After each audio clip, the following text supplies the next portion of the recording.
पिछले 6 महीने से यूट्यूब पर कुछ खास काम नहीं किया, तो इसी फ्रस्ट्रेशन को मिटाने हम निकल पड़े अपने पास के कुछ ऐतिहासिक जगहों के भ्रमण पे। तूफानों से कह दो मिल गई मंजिल मुझे। हमारी बस चली ही थी कि हमारा स्टॉप आ गया।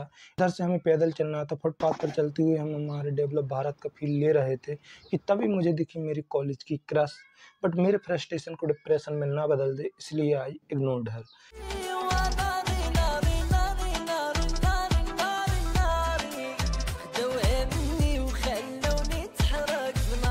ये हमारा कॉलेज, और फिर हम मस्त ग्रेनाइट की पहाड़ियों और आसपास के नज़ारों को देखते हुए पहुंच गए अपने first destination, the balancing rock. इसकी खास बात यह है कि यह रॉक अपनी सेंटर ऑफ ग्रेविटी के कारण एक दूसरी चट्टान के किनारे पर टिकी हुई है। जब यहाँ पर भूकंप आया था तो आसपास काफ़ी ज़्यादा डैमेज हुआ था, बट यह रॉक अपनी जगह से नहीं हिली।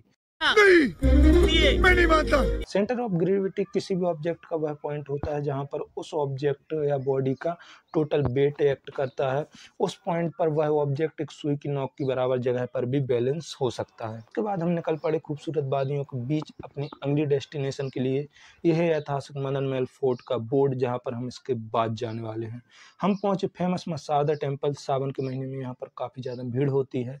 मंदिर के अंदर जाने से पहले हमने यहाँ पर पैर धोए, फिर अंदर जाकर दर्शन किए। यहाँ सिटी का गजब का व्यू आ रहा था, तो फ्री में कुछ ड्रोन शॉट लिए।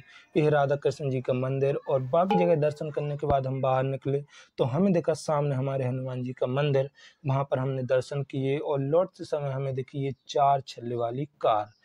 इसके बाद हम जाने वाले थे पहाड़ी के सबसे ऊपर मदन महल फोर्ट देखने, लेकिन तभी मुझे वह जगह दिखी जहां पर तुम्हारे भाई का मिंगल होने का सपना टूट गया था, क्योंकि यहां से मेरे कॉलेज की फ्रेंड उठकर चली गई थी।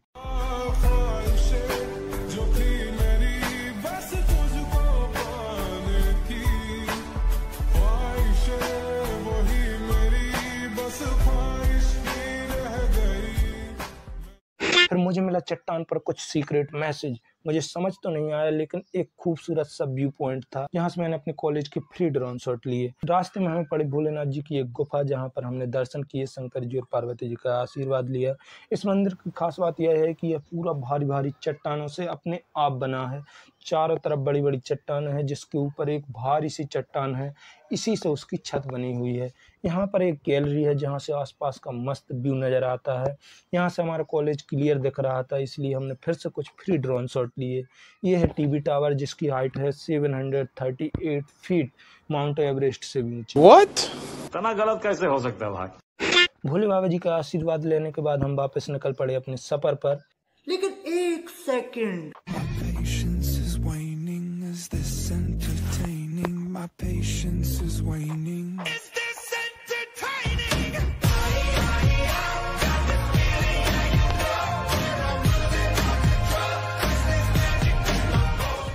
लेकिन कोई सफलता हाथ नहीं। तभी हमें दिखा हाथी। फिर हम गए बीच पहाड़ी पर बनी एक खूबसूरत सी झील देखने, लेकिन यहाँ पर भी निराशा, क्योंकि वह गर्मी में सूख चुकी थी। लेकिन बरसात में कुछ ऐसा खूबसूरत सा नज़ारा होता है। इसके बाद हमें थोड़ी चढ़ाई और करनी थी। गर्मी तेज थी, लेकिन एक्साइटमेंट और मस्त नज़ारों के बीच एहसास ही नहीं हुआ। एंड फाइनली हम पहुँच गए मदन महल फोर्ट। यहाँ पर एक इंस्क्रिप्शन है, बोले तो शिलालेख, जहाँ आपको महल के बारे में जानने को मिल जाएगा। यह है मदन महल फोर्ट, जो बाहर से क्या जबरदस्त लगता है। यह पूरा रॉक पर बना हुआ है। इसका ईस्ट पार्ट एक लार्ज रॉक पर तथा वेस्ट पार्ट स्मॉल रॉक पर बना हुआ है। इस 11वीं सदी में राजा मदन शाह ने बनवाया था। यह महल रानी दुर्गावती जी से भी संबंधित है। भले ही यह महल देखने में कॉम्पैक्ट लगे, बट कहते हैं यह दुश्मनों के लिए भय का छाया था। इसमें किसी भी हमले को एनकाउंटर करने के लिए फुल फैसिलिटी थी। इसमें 2 मंजिला अस्तबल, युद्धगृह और अंडरग्राउंड रिजर्वायर है। यह महल के अंदर जाने का छोटा सा रास्ता था, ताकि दुश्मन एक साथ एंटर ना कर सके। ये हमें दिखी उस जमाने की पानी की टंकी। एक बीच में छोटा सा चैम्बर था, शायद सिक्योरिटी पर्पस के लिए रहा होगा। इसके बाद हम पहुंचे महल की छत पर। छत से आसपास का कुछ ऐसा नज़ारा है जो कि बहुत ही ज़बरदस्त लग रहा था। यहाँ पर भी जगह जगह पीसफुल कम्युनिटी ने कब्जा कर रखा है। यह महल की बालकनी जहाँ से प्यारा प्यारा जबलपुर शहर दिखता है। इसके चारों तरफ कई सारे तालाब हैं, इन्हें बनवाया गया था ताकि पानी को रिजर्व किया जा सके फॉर द नीड। ये महल का बाकी का हिस्सा जो कि खंडर हो चुका है। फिर हम गए कमरे के अंदर जहाँ नेचुरल एसी लगा हुआ है। एसी यहाँ पर इतनी गर्मी में भी बहुत ही ठंडी ठंडी हवा आ रही थी। एक और कमरा है, इस जगह पर सैनिक खड़ा होकर दुश्मन पर नजर रखता था। इसे इस तरह बनाया गया है ताकि सैनिक सिर्फ खड़ा रहे और ड्यूटी के दौरान उसकी नींद न लग जाए। फिर हम महल के नीचे आए, बाकी के हिस्सों को विजिट किया। बहुत सारी चीजें खंडर हो चुकी हैं। यह है अस्तबल, आई मीन जहाँ पर घोड़े वगैरह बांधे जाते थे। यह 2 मंजिला था। ये पानी का टैंक लग रहा है। यह है अस्तबल का अंदर का साइड, यहाँ से महल का क्या व्यू नजर आता है। ये महल का मुख्य द्वार हुआ करता था। वापस अंदर आने पर हमें दिखी अस्तबल की वो सीक्रेट सीढ़ियां जो महल के अंदर खुलती थी। महल देखने के बाद हम निकल गए अपनी अगली डेस्टिनेशन पर, जिसे देखने 1941 में खुद महात्मा गांधी जी गए थे। दिल की धड़कन ठहर जा, मिल गई